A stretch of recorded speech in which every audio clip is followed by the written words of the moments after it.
여러분 안녕하세요. 김포에 살고 있는 30대 유부녀입니다.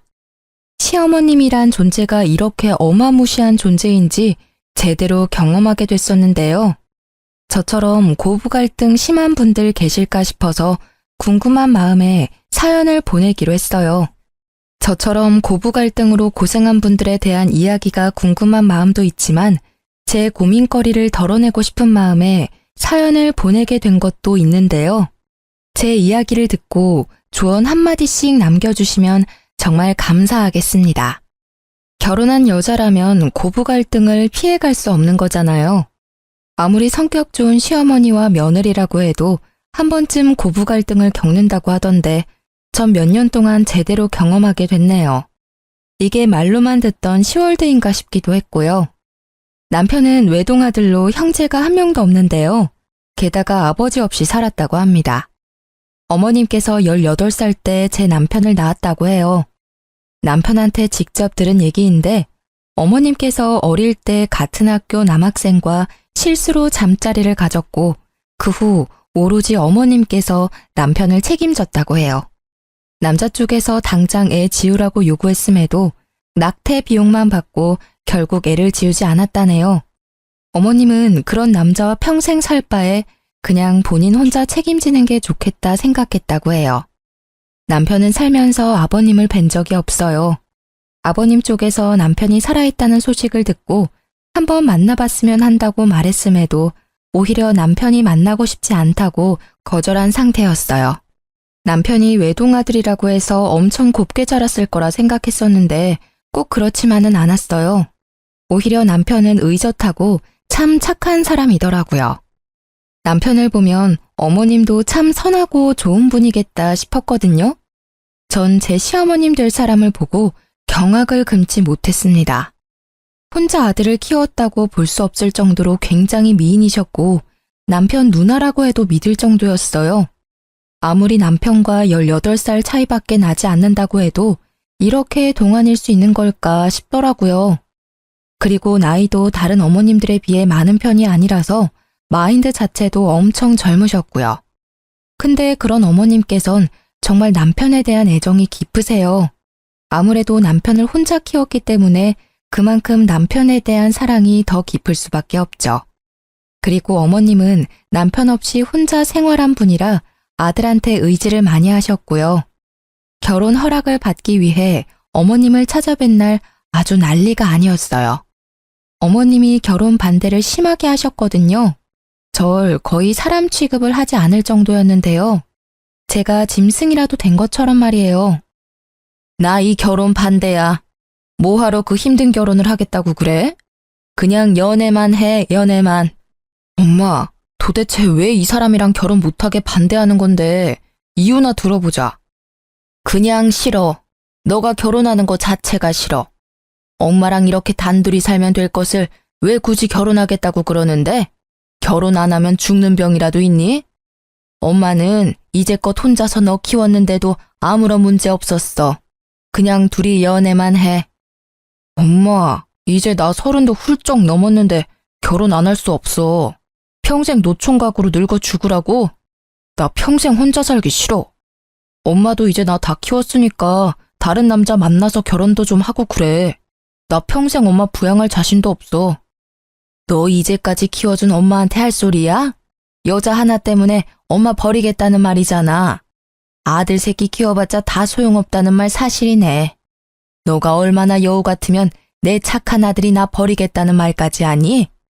엄마, 말 가려서 하세요. 제가 이 사람 좋아서 내가 먼저 결혼하자고 했어. 엄마 자꾸 이런 식으로 막말하고 무작정 결혼 반대하면 나 엄마 안 보고 살 거야. 엄마 허락 안 받고 결혼하겠다고. 어머님은 자기 아들 뺏기는 기분이 든다면서 제가 어떤 사람이든 절대 허락을 해주지 않겠다고 하셨어요. 남편은 무조건 결혼 반대라는 어머님 때문에 화가 났는지 한동안 어머님을 찾아뵙지 않았어요. 어머님은 그동안 남편한테 수백 통 전화를 했는데도 남편은 끝까지 어머님 전화를 받지 않았고요. 남편한테 이모가 5명이나 있는데요. 어머님이 막내라고 합니다. 남편을 자기 자식처럼 많이 보살펴 주신 이모님들께서 어머님이 저희 결혼을 무작정 반대하고 있다는 사실을 알게 되셨는데요. 그래서 첫째 이모님이 대표로 나서기로 했어요. 첫째 이모님께서 시어머님과 저, 남편 모두 한자리에 불렀습니다. 최미숙, 너 경찬이 결혼 반대한다며? 도대체 왜 이 결혼 반대하는 건데? 내가 봤을 때 경찬이 여자친구 참 참하고 예의 바른 처자더만. 결혼 반대하는 이유나 좀 들어보자. 내 아들 주기 아까워서 그렇지. 내가 이제까지 애를 어떻게 키워왔는데 내 청춘 다 바쳐 키운 내 새끼야. 너가 키우긴 뭘 키워. 거의 내가 다 키운 거지 뭐. 너 경찬이 낳았을 때 고작 나이가 18살이었어. 그 당시 내 나이는 30살이었고 18살 때 너 사춘기 심하게 왔을 때라서 경찬이 거의 돌보지 않고 놀기 바빴잖아. 그래서 집에 혼자 있는 경찬이 불쌍해서 내가 다 키웠어. 너가 이제까지 경찬이를 위해서 해준 게 뭐가 있다고 결혼 반대하고 지랄이니? 언니, 말 참 섭섭하게 한다. 그래, 언니 말대로 나 경찬이 낳기만 했지 언니가 거의 다 키운 놈이야. 그래도 내 배 아파서 난 내 새끼인데 내가 결혼 반대도 못해? 경찬이 평생 이렇게 너 옆에 끼고 살겠다고? 너 진짜 욕심 과하다. 너 하나 행복하겠다고 아들 행복까지 뺏으면 어쩌자는 거야? 너 그렇게 욕심 많은 상태로 늙으면 추하다는 소리밖에 못 들어. 경찬이가 우리한테도 결혼 허락 받으러 왔을 때 울더라 너 때문에 힘들다고. 지금 이 여자친구랑 결혼 못하면 평생 후회할 것 같다더라. 그러니까 너 욕심 덜어내고 허락해줘. 내가 봐도 좋은 애 같아. 이모님들 도움 덕분에 저와 남편은 결혼할 수 있었는데요. 결혼 허락을 받는 것부터 순탄치 않았지만 그래도 무사히 결혼할 수 있었어요. 그렇게 남편과 결혼한 뒤로 한동안 별 문제 없이 잘 지내고 있었는데요. 결혼 생활을 하면서 느낀 점 한 가지가 있는데 그건 어머님이 정말 인기가 많다는 거였어요. 아까 말한 그대로 제 시어머님은 다른 어머님들에 비해 젊기도 하고 워낙 미모가 아름다운 분이시라서 항상 주변에 남자가 많았어요. 끼도 엄청 많으신 분이라 남자들이 좋아할 수밖에 없겠더라고요. 결혼하고 나서 어머님이 저한테 마음이 어느 정도 열렸을 때 어머님께서 술김에 저한테 말씀해 주신 게 하나가 있는데요. 어머님께서 제 남편 몰래 만난 남자가 엄청 많았다고 했어요. 아무래도 남편이 학생일 때는 한창 예민할 때니까 엄마가 연애한다고 하면 싫어할 수 있을 거라 생각해서 최대한 연애하는 걸 비밀로 했다고 해요. 어머님이 남편 키울 때 일을 잠깐 쉬신 적이 있었는데 그 당시 사귀고 있던 남자친구가 생활비 전액 다 지원해줄 정도로 능력 좋은 남자들 위주로 만났다네요. 지금은 남편한테 숨기지 않고 연애를 자주 하고 계신답니다. 남자친구가 생길 때마다 명품 선물을 엄청 받아오세요.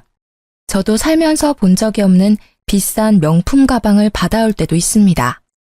그러던 어느 날 어머님이 진지하게 만나고 있는 남자친구가 있다고 하시더라고요. 회사 경영하고 있는 CEO인데 연매출이 어마어마하더라고요.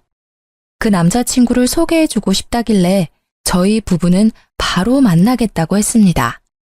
아, 안녕하세요. 미숙 씨한테 얘기 많이 들었습니다. 들은 대로 아드님이 너무 잘생기셨네. 그렇죠? 제 아들, 저 닮아서 인물이 훤해요. 안녕하세요. 저도 엄마한테 얘기 많이 들었어요. 우리 엄마가 아직 철이 없지만 그래도 착해요. 앞으로 우리 엄마 잘 부탁드립니다. 걱정하지 마세요. 저 말고 우리 미숙 씨 누가 책임지겠습니까? 아, 옆에 계신 분은 그 말로만 듣던 며느님이시구나. 며느님이 미숙 씨보다 더 미인인데? 빈말이라도 감사합니다. 어머님 남자친구께서 제 칭찬을 해주시며 분위기를 띄워줬어요. 특히 남편과 성격이 정말 잘 맞더라고요. 게다가 남자친구분께서 운영하고 있는 회사가 남편이 요즘 관심을 갖고 있는 사업 분야와 관련이 있는 회사라서 말이 정말 잘 통하더라고요. 남편과 저, 어머님의 남자친구 세 사람은 웃으면서 재미있게 대화를 나누고 있는데 어머님 혼자만 표정이 안 좋으셨어요. 그래서 표정이 안 좋은 이유를 물어봤는데요. 어머님, 표정이 안 좋으세요. 어디 불편한 거라도 있으세요? 그러네. 엄마 어디 아파? 아프면 내가 약이라도 사줄까? 내가 얘보다 못생겼어요? 뜬금없는 어머님의 물음에 남편, 어머님의 남자친구, 저 모두 당황했어요. 순간 분위기가 정말 싸해졌습니다. 전 어머님의 물음에 바로 눈치챘습니다. 어머님의 남자친구분께서 제 칭찬을 했던 게 마음에 들지 않았던 거였어요. 그게 무슨 말이에요? 당신 정말 얘가 저보다 이쁜 것 같냐고요. 어떻게 제가 얘보다 못생길 수 있어요? 그것 때문에 표정이 안 좋았던 거였어요? 당연히 우리 미숙 씨가 예쁘죠. 맞아요. 당연히 어머님이 더 아름다우시죠. 그냥 인사치레로 하신 말씀이시니까 너무 신경 쓰지 마세요. 야, 너 지금 이 사람이 너 칭찬 좀 했다고 너무 기고만장하지 마. 엄마, 왜 그래? 오늘 좀 예민한 것 같네? 예민하긴. 내가 틀린 말 한 것도 아닌데. 가뜩이나 얘가 내 아들 뺏어가서 그것 때문에 기분 언짢은데 이제 내 남자친구까지 뺏어갈 작정이네. 괜히 소개해준 것 같아. 우리 그냥 가요. 얘랑 더 이상 같이 있기 싫어. 어머님 질투가 또 도졌어요. 어머님의 남자친구가 제 칭찬한 게 그렇게 마음에 안 드셨나 봐요. 결국 어머님은 저희 부부를 두고 남자친구만 데리고 나가셨습니다.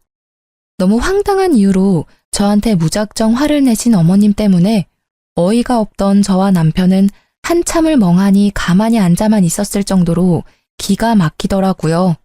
그 뒤로 제가 몇 번 전화를 했었는데 어머님이 제 전화를 끝까지 안 받더라고요.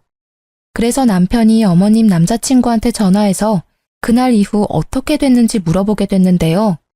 남자친구분께서 어머님 성격 하나 받아주기 너무 힘들다고 하셨어요.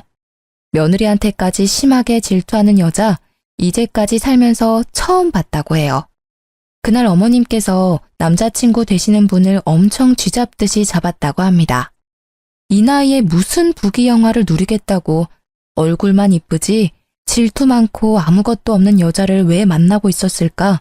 현타가 심하게 와서 남자 쪽에서 헤어지자고 했다네요. 어머님께서 며칠 동안 남자친구를 붙잡기 위해 엄청 애를 썼지만 남자친구는 마음을 돌리지 않았다네요. 그 당시 어머님 남자친구였던 분께서 저희를 만난 날 하나로 헤어지기로 마음먹은 건 아니었다고 해요. 회사 여자 직원과도 연락을 못하게 막았을 정도였다고 합니다. 그래서 그게 쌓이고 쌓이다가 며느리한테까지 질투하는 걸 보고 있는 정 없는 정 모두 떨어져서 헤어지자고 말한 거였다네요.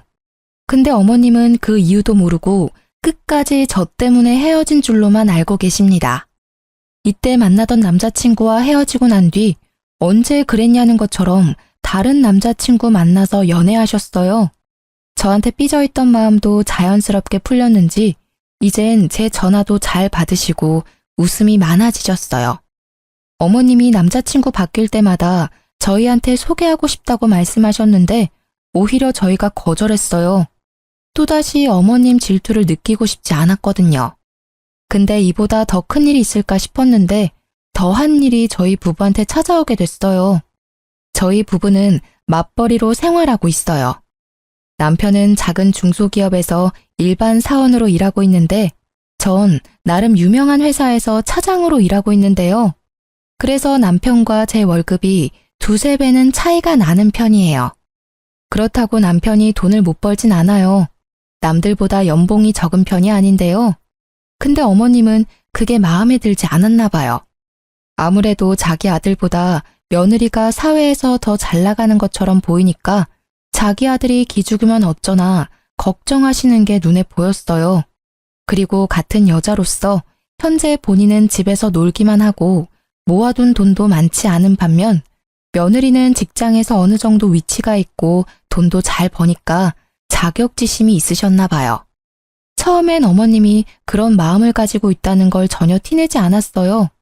근데 제가 연봉이 자꾸 오르고 잘 나가는 것 같으니까 그게 약이 오르셨나 봐요. 근데 정작 남편은 그런 거에 있어서 자격지심 전혀 없고 오히려 절 응원해주고 지지해줍니다. 어머님은 어느 순간부터 저한테 요구하는 게 점점 늘어났어요. 용돈을 달라는 횟수가 늘고 게다가 엄청 큰 액수를 가진 선물도 서슴없이 사달라고 했어요.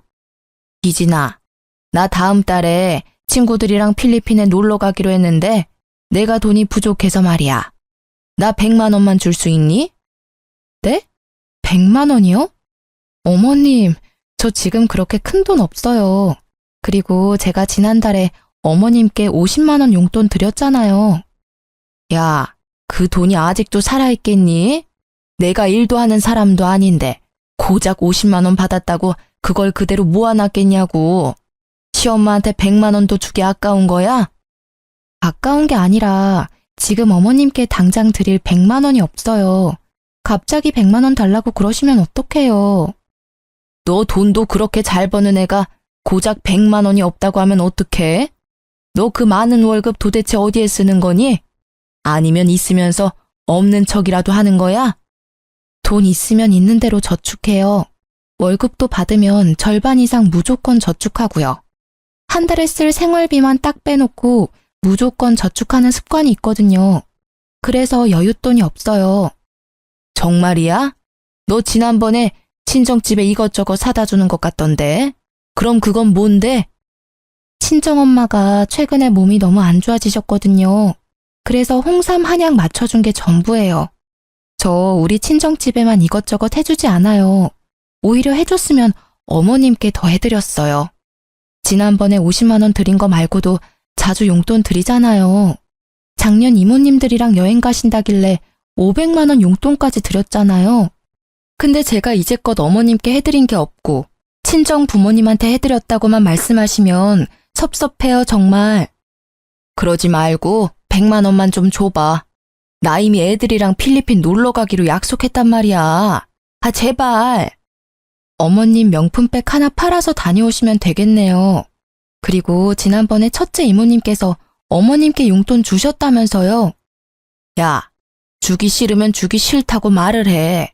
더럽고 치사해서 너한테 100만 원 안 받고 만다. 회사에서 차장으로 일하고 있다는 애가 왜 이렇게 치사하게 노냐? 돈 많이 번다는 거 순 다 뻥이네, 뻥이야. 너 어디 가서 돈 많이 번다는 말 하고 다니지 마라. 응. 어머님은 절 졸지에 쫌생이로 만들었습니다. 아무리 돈을 많이 버는 사람이라도 항상 시중에 몇백만 원씩 가지고 있는 게 아니잖아요. 저도 돈이 있었다면 바로 드렸겠죠. 전 항상 저축을 하기 때문에 시중에 돈이 항상 많지가 않거든요. 당장 적금 깨서 어머님 여행을 보내드릴 수 없는 거잖아요. 이 사실을 저한테 듣게 된 남편은 화가 머리 끝까지 났습니다. 우리가 은행인 줄 아는 모양이라며 그날 바로 어머님께 따지더라고요. 엄마, 희진이한테 100만 원 달라고 했다며? 우리한테 그 큰 돈이 어디 있다고 그래. 희진이 돈 많이 벌잖아. 너보다 3배 이상 버는 걸로 알고 있는데 당연히 100만 원쯤 갖고 있는 줄 알았지. 있어도 그렇지. 그걸 왜 엄마한테 줘야 하는데? 희진이가 원래 돈 있으면 무조건 저축하는 습관이 있어서 급한 일이 아니면 되도록 그 큰 금액 그냥 가지고 있지 않아. 작년에 엄마 이모들이랑 여행 갔을 때도 그거 그냥 보내준 거 아니야. 희진이가 엄마랑 이모들 여행 보내주고 싶다고 1년 동안 여행 적금 따로 들어놨던 거였어. 희진이는 돈 있다고 막 쓰지 않아. 그렇게 계획적으로 쓴 덕분에 엄마 작년에 여행 편하게 다녀올 수 있었던 거였고 나도 이렇게 좋은 집에서 살 수 있는 거고. 잔소리하고 싶어서 찾아온 거냐? 듣기 싫으니까 그만해. 그냥 엄마한테 돈 주기 싫다고 말하면 되는 걸 요란하게 말하네. 끝까지 내 말 못 알아듣네? 그 뜻이 아니라고 분명히 말했지. 용돈 한 번 받기 더럽게 힘드네. 제 좋은 회사 들어갔다는 거 다 순 뻥인 것 같아. 저런 애가 어떻게 좋은 회사에 들어갈 수 있었겠어? 혹시 몸 팔아서 그 회사에 입사한 거 아니야? 내가 봤을 때 분명 그랬을 것 같아. 그렇지 않고서야 저런 애를 뭐하러 뽑았겠어? 어머님, 그게 무슨 말씀이세요? 제가 몸 팔아서 회사 입사했다니요. 말씀이 너무 지나치세요. 엄마, 말 가려서 못해? 못 배운 사람처럼 그게 무슨 말이야. 당장 이 사람한테 사과해. 어떻게 그런 말을 아무렇지 않게 할 수가 있어? 엄마가 그런 소리 들으면 어떨 것 같은데. 당장 사과해. 내가 뭘 그렇게 잘못했니? 그 정도로 얘가 너무 쪼잔하니까 한 말이지. 그렇게까지 화낼 필요는 없잖아. 엄마, 아무리 그래도 그렇지. 며느리한테 그런 말을 하는 사람이 어딨어? 입장을 바꿔서 생각을 해보라고. 만약 이모들이 엄마한테 그런 말 했으면 엄마도 엄청 난리쳤을 게 분명하잖아. 난생 처음으로 전 어머님께 큰 소리를 내고 말았습니다. 남편도 정말 무섭게 화를 냈었고요. 두 사람이 이렇게 화를 내면서 달려드니까 어머님은 처음으로 당황한 모습을 보이셨어요. 본인이 한 말이지만 본인도 선을 넘었다는 것을 인지했는지 결국 마지못해 사과하시더라고요. 이날 사건 이후로 한동안 어머님과 대면대면하며 지냈어요. 사실 제가 크게 상처를 받았었거든요. 어머님도 본인이 잘못한 걸 알고 있지만 자존심이 있어서 제가 먼저 연락하지 않으면 먼저 연락하거나 그러진 않으시더라고요. 한참 지난 후에 어머님이 이모님들과 단체로 건강검진을 받은 적이 있었는데요. 그 뒤로 검진 결과가 나올 때가 됐을 무렵에 어머님께서 근심 걱정 가득한 표정으로 저와 제 남편을 찾아온 적이 있어요. 살면서 어머님의 그런 표정을 본 적이 없기 때문에 저희는 당연히 걱정됐죠. 어머님, 무슨 일 있으세요? 얘들아, 나 유방암이란다. 지난번에 너희 이모들이랑 같이 건강검진 받은 거 알고 있지? 나만 유방암이래. 어쩌면 좋니? 네? 유방암이라고요? 그럼 당장 치료 받으셔야죠. 왜 그걸 지금 말씀하세요? 돈이 있어야 수술을 하지. 희진아, 혹시 돈 있으면 내 수술비 빌려줄 수 있니? 내가 수술 받을 돈이 없어서. 당연히 드려야죠. 자기야, 지금 당장 어머님 모시고 병원에 가. 주말도 입원 가능하겠지? 아니야, 이모가 같이 가준다고 했어. 내 통장으로 입금만 미리 해주면 우리가 알아서 할게. 너무 걱정 마. 그래도 우리가 같이 가는 게 마음 편한데. 아니야, 너희들이 있으면 내가 마음이 안 편해서 그래. 내가 수술 받고 난 뒤에 좀 괜찮아지면 그때 병원으로 부르든지 할게. 알았지? 어머님은 우리가 병원에 같이 있으면 오히려 불편하다고 끝까지 다음에 오라고 하셨습니다. 이모님이 같이 가신다는 말에 그 말만 믿고 저희는 기다리고 있었는데요. 그런데 분명 수술받은 날짜가 한참 지났음에도 어머님이나 이모님들께서 전화가 없으시길래 잘못된 일이라도 있는 걸까 걱정되는 마음에 그대로 어머님께 바로 전화했습니다. 근데 어머님이 전화를 받지 않았어요. 그래서 어머님과 같이 병원에 같이 있기로 한 첫째 이모님께 바로 전화했었는데요. 희진이니? 오랜만이네. 안녕하세요, 이모님. 어머님 수술은 잘 받으셨어요? 연락이 없길래 무슨 일 있는 건가 걱정돼서 연락드렸어요. 어? 수술이라니? 너희 시엄마 수술 받은 적 없는데? 수술 받는다고 했어? 지난달에 어머님이랑 이모님들 다 같이 건강검진 받으셨잖아요. 그때 유방암 진단 받으셨다고 당장 수술 받아야 한다면서 저한테 수술비 받으셨거든요. 제가 같이 간다고 하니까 첫째 이모님께서 같이 가주기로 했다고 같이 갈 필요 없다고 하셨는데. 무슨 소리야. 걔 완전 건강하다고 결과 받았었는데. 얘, 어제 나랑 통화 한번 했었거든? 어제 술 마시고 노래방까지 갔던데 아주 이 계집애 너한테 수술한다고 뻥치고 그 돈으로 이제까지 실컷 놀았나 보네. 네? 유방암이라고 당장 수술 받아야 한다고 하셨는데. 유방암은 무슨 개뿔. 내가 진짜 답답하다 답답해. 그런 일이 있었으면 나한테 먼저 연락해서 물어보지. 너도 바보같이 그걸 다 믿고 그대로 돈 줬어? 아휴, 일단 알겠어. 내가 너 시엄마한테 모른 척하고 전화해서 자리 한번 마련해 볼게. 일단 너도 가만히 있어봐. 첫째 이모님은 말씀으로는 저희 어머님은 완전 건강하다고 합니다. 유방암 진단 받은 적도 없었고요. 전 그 말을 듣자마자 천불이 났습니다.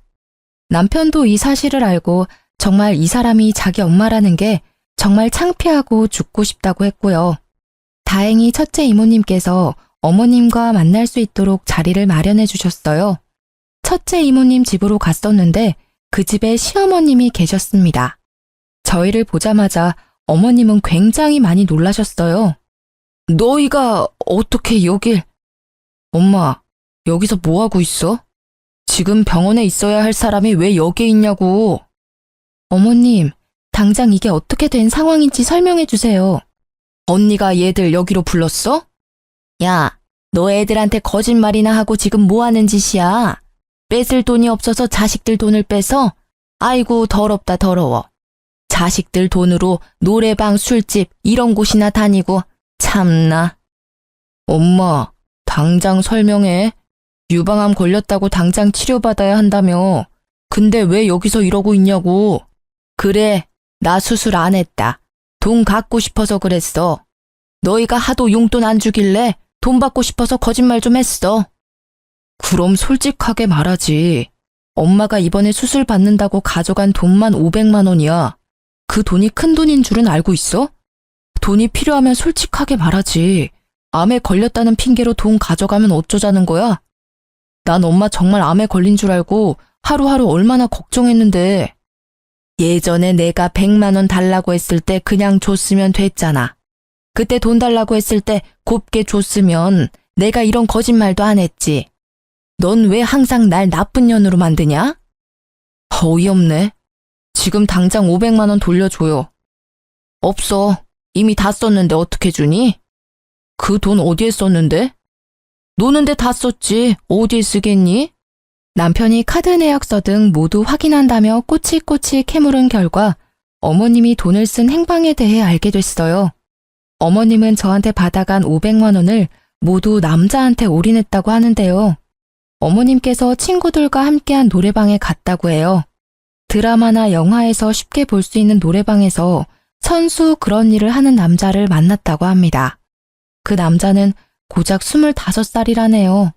그런 남자와 놀면서 저에게 돈을 받은 지 일주일 만에 모두 다 썼다고 들었어요. 25살 남자 하나 때문에 그 많은 돈을 다 썼다고? 엄마, 미친 거 아니야? 나보다 어린 놈한테 미쳐서 500만 원을 그 자식한테. 어이없어서 말도 안 나오네. 얘들아, 내가 대신 사과하마. 내 동생이 정말 말도 안 되는 짓을 했네. 너 당장 애들한테 사과 못해? 사과 안 해. 내가 왜 사과해야 하는데? 엄마한테 그 정도는 줄 수 있는 거 아니야? 어머님, 그 돈 제 돈이에요. 어머님한테 당연히 드릴 이유는 없네요. 그 돈 당장 돌려주세요. 수술해서 그 돈 쓴 게 아니라면 당연히 돌려주셔야 할 돈 맞아요. 참나, 그 돈이 뭐라고. 그래, 내가 당장 줄게. 내가 돈이 없어서 못 주는 게 아니야. 나 이번에 새 남친 만났어. 그 남친 엄청 부자거든? 내가 지금 살고 있는 전셋집 빼서라도 갚는다 갚아. 500만 원이 뭐야? 그동안 너희한테 가져갔던 돈들 전부 갚을 테니까 앞으로 이런 식으로 사람 도둑년 취급하지 마. 정말 진심으로 반성하지 않나 보네. 엄마, 그 돈 당연히 갚아야 하는 게 맞고 앞으로 우리 볼 생각 절대 하지 마. 나 앞으로 엄마 안 보고 살래.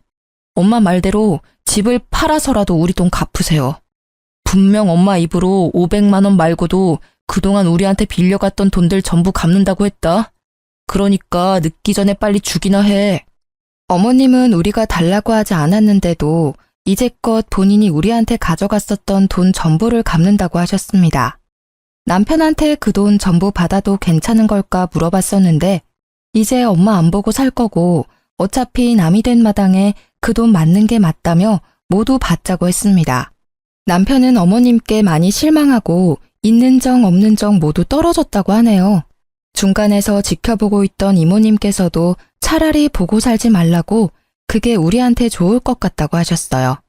이날 이후 약 한 달이 지난 후 어머님이 제 통장에 1억이란 돈을 입금하셨는데요. 어머님이 본인 입으로 말한 그대로 전셋집을 내놓았다고 하더라고요.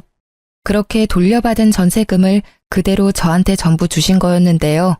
돈이 입금된 이후 바로 문자가 왔습니다. 이 돈 받고 꺼져라. 앞으로 어디 가서 내 며느리 아들이라고 말하고 다니지 말거라. 너희 말대로 우리 앞으로 보고 살지 말자. 나도 나 지켜줄 남자 잘 만나고 있으니 너희는 평생 그렇게 쪼잔하게 잘 살렴? 이런 내용으로 문자가 왔었어요. 참 유치하기 짝이 없습니다. 남편이 이 내용 그대로 어머님께 문자 받았다고 합니다. 이모님 말로는 어머님보다 5살 많은 회사 사장이라고 하는데요. 어떤 일을 하는지는 잘 모른다고 해요. 근데 이모님들이 보기에 관상이 안 좋다고 하시더라고요.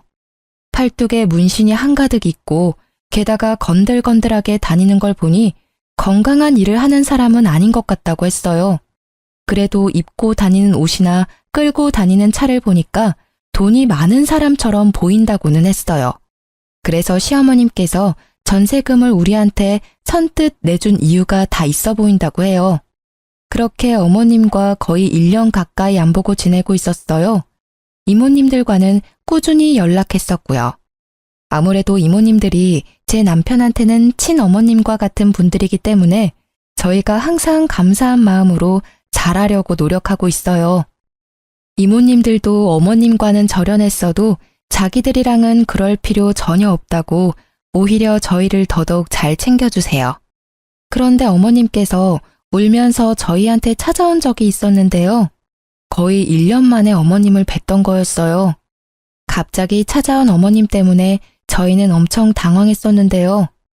얘들아, 오랜만이다. 1년 만에 갑자기 찾아와서 놀랬지? 무슨 일로 여기에 오셨어요? 저 어머님이랑 할 말 전혀 없는데요. 그래, 당연히 너 입장에선 내가 꼴도 보기 싫은 게 당연하다. 그래도 내가 너희한테 사과하고 싶어서 얼굴에 철판 깔고 찾아왔다. 늦었지만 내 사과 받아줄 수 있겠니? 왜 이제 와서 사과하세요? 부자 남자친구 만났다고 더 이상 우리 필요 없다고 말씀하신 분이 어머님이셨어요. 사실 나 갈 곳이 없어. 한동안 모텔에서 지내긴 했었는데 여자 혼자서 모텔에서 지내려고 하니까 좀 무섭기도 하고 돈도 돈대로 나가서 결국 너희한테 염치 없이 이렇게 찾아왔네. 어머님, 저희 어머님 사과 받아줄 생각 죽어도 없고 앞으로 이렇게 찾아오는 일 절대 없었으면 해요. 당신 생각은 어때? 나도 그렇게 생각해. 엄마, 아니, 아주머니, 당장 나가주세요. 남자한테 눈 멀어서 우리 필요 없다고 말한 사람이 아줌마였어요. 돈 많은 남자친구는 어디에 두고 왜 저희한테 찾아오신 거예요? 본인 집까지 팔아서 그 돈 저희한테 전부 줄 때는 언제고. 나 사기당했다. 지금 그 새끼 때문에 내가 이렇게 됐다고. 나 너무 힘들어. 이럴 때 생각나는 사람이 너희들 뿐이라서 용기 내고 찾아왔어. 아줌마가 사기를 당했든 뭘 했든 그 사연 들어주고 싶지 않아요. 당장 이 집에서 나가주세요. 돈이랑 남자한테 눈 멀어서 간 아줌마랑 더 이상 엮이고 싶지 않다고요. 혹시 얼굴도 모르는 제 아버지랑도 이런 식으로 만나서 저 낳은 거예요? 딱 봐도 그림이 나오네. 내가 그런 인간들 사이에서 나왔다니. 지금 당장 이 집에서 나가지 않으면 저 경찰에 신고합니다. 당장 나가주세요. 어머님은 끝까지 나가지 않고 오열을 하시길래 참다 못해 남편은 결국 그런 어머님을 끌고 나갔습니다. 그리고 그날 저녁 첫째 이모님과 전화를 하게 됐었는데요. 이모님들은 어머님과 자주 만나지는 못했었지만 연락은 꾸준히 했다고 해요. 이모님께 듣게 된 어머님의 근황은 생각보다 충격적이었는데요. 전셋집을 팔고 1억이란 큰 돈을 저희한테 주고 난 뒤 몇 달 동안은 큰 문제가 없었다고 해요. 어머님과 남자친구는 서울에 있는 비싼 아파트에서 같이 동거까지 했었을 정도로 사이가 좋았다네요. 근데 그 이후로 남자친구한테 문제가 생겼다고 합니다. 알고 보니 어머님의 남자친구가 주가 조작을 하면서 회사 경영을 하고 있던 인물이었더라고요. 결국 이 문제로 경찰서에 자주 드나드는 것 같더니만 결국 감옥에 갔다고 하는데요. 어머님과 같이 살고 있는 집은 물론이고 남자친구의 차, 건물, 땅 등등 한순간에 사라졌다네요. 그동안 어머님이 남자친구한테 받았던 명품들을 모두 팔아서 입에 풀칠하며 살았다고 해요. 그 돈이 모두 떨어져 결국 저희한테 찾아왔다고 합니다. 명품들 모두 판 돈까지 전부 다 썼으니 땡전 한 푼 없는 거지가 된 꼴이죠.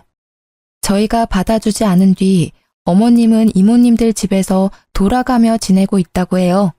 처음에는 첫째 이모님 집에서 6개월 정도 살았는데 그동안 생활비 한 푼 내지 않고 집에서 빈둥거리니까 첫째 이모님이 그 꼴이 보기 싫어서 내보냈다고 들었어요.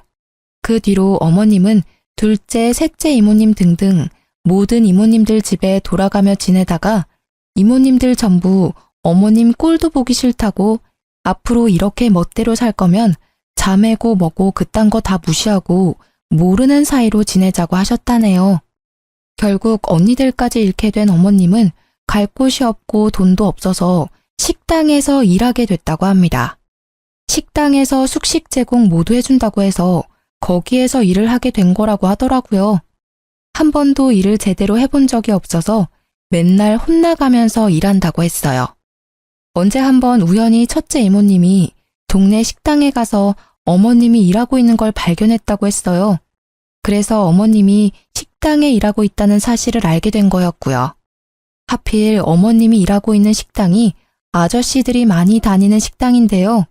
가끔 밥이랑 술을 같이 드신 아저씨들께서 어머님께 많이 치근덕거리는 모양이에요. 아무래도 어머님이 연세에 비해 동안이고 이쁜 편이니까 아저씨들이 많이 그러시는 것 같아요. 그걸 또 참고 일하고 있다네요. 그 뒤로 어머님께선 절 따로 만나고 싶다고 연락하셨어요. 남편은 어머님한테 연락 오면 절대 받지 말고 만나지도 말라고 경고했었지만 그래도 마지막으로 딱 한 번 만나보기로 했어요. 그렇게 어머님과 카페에서 만났었는데요. 오랜만에 어머님을 뵀던 거였는데 살이 엄청 빠지셨고 어디 아픈 사람처럼 보였어요. 오랜만이다. 안 나올 줄 알았는데 이렇게 나와줘서 정말 고마워. 마지막이라 생각하고 나왔어요. 무슨 일로 만나자고 하신 거예요? 그게 아니라 너가 내 말을 믿을지는 모르겠지만 내가 정말로 암 판정을 받았어. 유방암 2기 정도라고 하는데 지금 당장 수술이 필요하다고 하더라고. 근데 너도 알다시피 내가 돈이 하나도 없어. 그래서 병원 치료 받을 수가 없는데 혹시 괜찮다면 병원비 좀 빌려줄 수 있니? 어머님, 또 돈 달라고 저 부르신 거예요? 예전이랑 같은 수법으로 저한테 돈 달라고 하시네요. 그때도 유방암 걸렸다고 저한테 돈 빌리셨잖아요. 그 말을 또 믿으라는 건가요? 돈이 필요하면 색다른 방법으로 빌리시지 또 암에 걸렸다고 하시면 어떡해요? 정말 암 맞아. 너가 증거 내놓으라고 하면 내가 병원에 가서 진단서 갖고 올게. 정말 유방암 맞아. 나도 더 이상 너한테 돈 얘기 절대 안 하고 싶은데. 어머님, 앞으로 저한테 돈 달라고 연락하는 일 없으면 좋겠고 얼굴 보자는 연락도 절대 하지 마세요. 그냥 저한테 연락 자체를 하지 마세요. 오늘은 그냥 마지막으로 얼굴 뵙기 위해 나온 겁니다. 정말 암이라면 이모님들께 연락을 하든 뭐든 무슨 방법을 써서라도 수술 받으시고요. 어머님을 카페에 두고 전 바로 집으로 갔습니다. 남편한테 어머님이 암에 걸렸다고 하시는데 돈 줄 거냐고 물어봤더니 절대 안 준다고 하네요. 남편도 마찬가지로 어머님이 암에 걸렸다는 걸 믿지도 않았고요. 이모님들도 어머님의 전화를 일절 받고 있지 않다고 하더라고요. 이모님들도 어머님한테 하도 당한 게 많아서 진절머리가 난다고 하더라고요. 암에 걸렸다는 사실을 이모님들께도 알렸는데 그게 진짜인지 아닌지 본인들이 알 방법이 있냐면서 정말 아프면 본인이 알아서 해결할 거라고 절대 신경 쓰지 말라고 하셨어요. 그 뒤로 어머님이 어떻게 살고 있는지는 전혀 모르는 상태인데요. 워낙 미모가 출중하신 분이라서 새로운 남자친구를 만나 잘 지내고 있을지 수술을 받았을지 모르겠지만 식당에서 고생이란 고생은 전부 하신 분이라서 예전처럼 남자 만나기는 쉽지 않을 것 같아요. 실제로 식당에서 일한 뒤로 한 번도 남자친구를 만나지 못했다고 하는데 지금은 어떻게 됐을지 모르겠어요. 부모와 자식이 절연하며 지내는 게 정말 가능한 일인지 상상이 안 갔었는데 그런 말도 안 되는 일이 저희한테 생길 줄은 전혀 몰랐어요. 남편도 항상 하는 말이 자신에게 이런 일이 생길 줄은 꿈에도 몰랐다고 해요. 이모님들과 명절 때마다 만나 뵙고 있는데 만날 때마다 저희한테 항상 하시는 말씀이 부모 하나 잘못 만나서 이게 무슨 고생이냐면서 항상 저희를 안쓰럽게 바라보세요. 남편은 그런 이모님들은 엄마라 생각하고 살겠다며 말하고요. 저도 남편처럼 이모님들이 제 시어머님이라 생각하고 최선을 다해 잘하고 있습니다. 이모님들도 여전히 절 많이 이뻐하시고요. 사람은 욕심이 끝도 없다고 하는데 욕심이 너무 과하면 결국 화를 부르는 것 같아요. 저도 이번 일 계기로 욕심을 적당히 부리며 살아야 되겠다는 다짐을 하게 됐습니다. 그리고 최근에 저희 부부한테 좋은 일이 생겼는데요. 제가 얼마 전 임신하게 됐다는 거예요. 이제 한 달 조금 넘은 상태라 한창 조심해야 할 때입니다. 예전에 임신하고 싶어서 엄청 노력했었는데 임신이 안 됐었거든요. 근데 요즘 몸과 마음이 다 편해서 그런지 임신이 바로 돼버렸어요. 그리고 남편도 회사에서 일을 잘한 덕분에 연봉도 쑥쑥 올랐고 조만간 승진도 가능하지 않을까 싶어요. 그리고 저희는 아기가 생긴 김에 조금 더 넓은 집으로 곧 이사할 예정이에요. 요즘 좋은 일이 차례대로 진행되고 있어 정말 행복해요.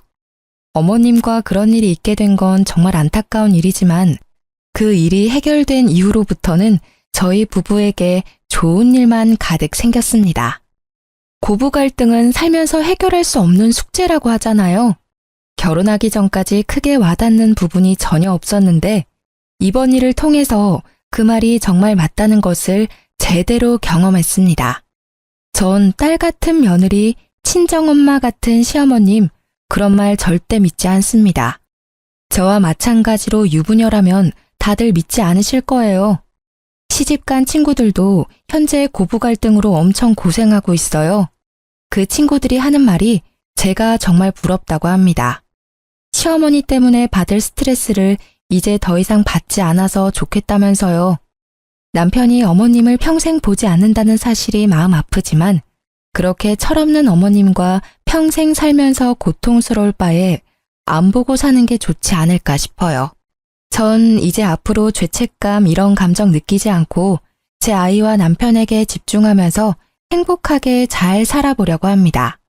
지금까지 저의 길고 답답한 사연을 들어주신 분들께 감사하다는 말씀 드리고 싶어요. 저처럼 고부 갈등을 제대로 겪고 있는 분들께 힘내라는 말씀 전하고 싶어요. 그리고 우리나라 며느리들 항상 힘내고 기죽지 않았으면 좋겠다는 말 전하고 싶습니다.